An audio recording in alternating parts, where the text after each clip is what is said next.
Good morning. তো আজকে আমি ঘর থেকে শুরুই করলাম, আর আজকে স্টোভে রান্না করব। কালকে যেহেতু মায়না চেয়েছিল 1 তারিখ বলে, কালকে মালিক বললো নিতে হবে না, বললো আজকে নিস। তো আজকে গ্যাস এখনও নেওয়া হয়নি, স্টোভে রান্না করব। যতটা সারাদিন কাজ বাজ করবো তোমাদের শেয়ার করব। তোমার দাদার এই যে প্যানগুলো কাটছি, সাবান দিয়ে ঘষে নিয়ে এনে তেল মাখে তো, এবং শীতকাল তেল মাখলে গায়ে সেই তেল ছিটে হয়ে যায়, প্যানগুলো তেল ছিটে, তাই হাফ প্যান্টগুলো কেচে দিচ্ছি। আর ওইখানে হচ্ছে গামছাগুলো কেচে দিয়ে মিলেছি। আসছি, 500 দাও মুড়ি।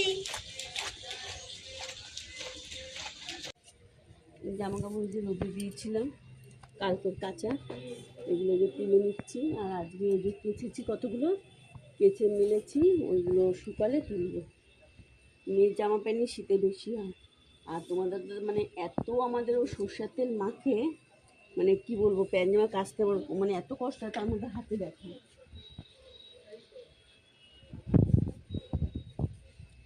এই প্যান্টগুলো কাচলাম, কেচে এই যে মেলে দিল।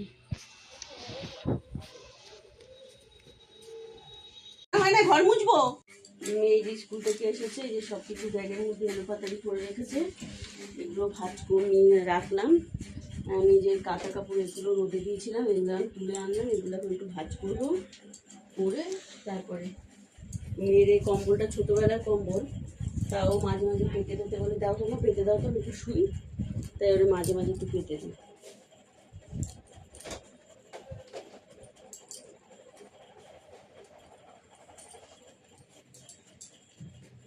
তাদের সাথে এগুলো ভাজ করলাম। এখন মানে সময় এত খারাপ যাচ্ছে, কাউকে বলার মতো না, বললে লোকে হাসবে।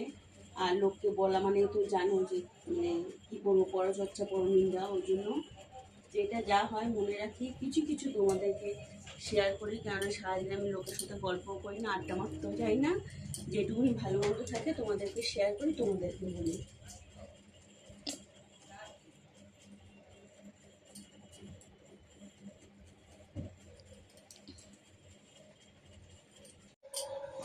আমি এখন রান্না করব, এই ছিম চচ্চড়ি করব। এই যে পোস্ত বেটেছি, পোস্ত দিয়ে, আর পটল আলু, এই যে পটল আলু পেঁপে কেটেছি, এটা দিয়ে, আর একটু যে পনির রয়েছে এটুকু নিয়ে এখন এই তরকারিটু করবো।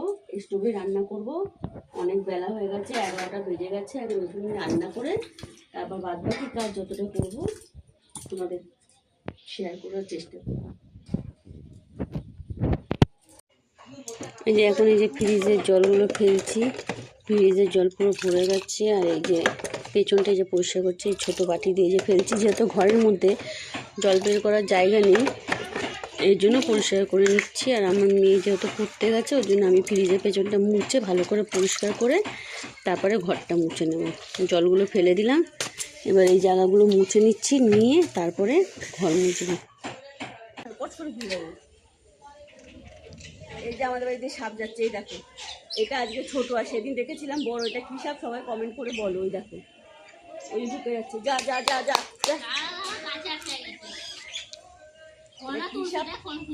এটা কি সাপ তোমরা বলবে, ভালো করে সাপটা দেখো, কি সাপ বলবে, ঠিক চিনতে পারছি না।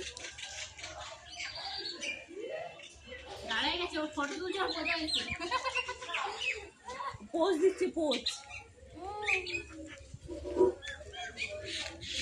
সেদিনের সাপটা ছিল ডেঞ্জারাস কিছু। এই ফোনা কিন্তু একটু নিয়ে আয় না শিল্পী, বোনটা এখানে এসে টয়লেট করে, একটু নিয়ে আয়, ছিটাই দিই।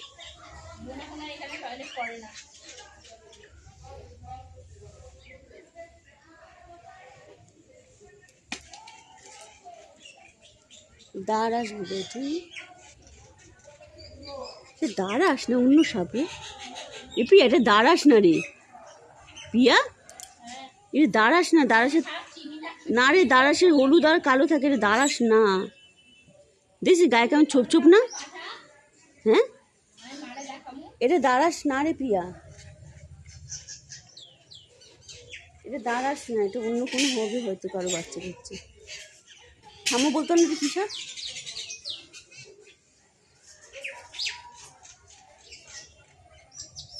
এ বড়, এ দেখো বন্ধুরা, এখানটায় রোদ্দুর পরে সাপটা এখানটায় রোদ্দুরটা পোয়াচ্ছে। সেদিন দেখাতে পারিনি, এর থেকে বিশাল বড় সাপ ছিল, আর আজকে এটা ছোট সাপ, এই যে রোদ পোয়াচ্ছে। এটা কী সাপ একটু কমেন্ট করে বলো না, ঠিক আমরা জানি না, ওই জন্য মানে বলতে পারছি না যে এটা কী সাপ। দিদি লেজটা কেমন হলুদ না পুরো লেজটা? ও ফাঁকায় ঢুকে গেল ইটের না, হ্যাঁ গর্তে ঢুকলো না এখানে। ভাত বাড়বো, থালাগুলো একটু ধুয়ে নিলাম জল দিয়ে, ভাত বাড়বো। আর আজকে স্টোভে রান্না করেছি, কালকে যদি গ্যাস পারি তো নেবো, নাহলে কালকে স্টোভে করতে হবে। এই যে পনির দিয়ে, আলু দিয়ে, পটল দিয়ে, পেঁপে দিয়ে তরকারি করেছি, একটু একটু ঝোল ঝোল টাইপের করেছি, দুবেলা হয়ে যায় জানি, তার জন্য স্টোভে তো সবসময় রান্না করা যায় না, কালি পরে যেহেতু করাইতে এটা করেছি। আর শিম চচ্চড়ি করেছি।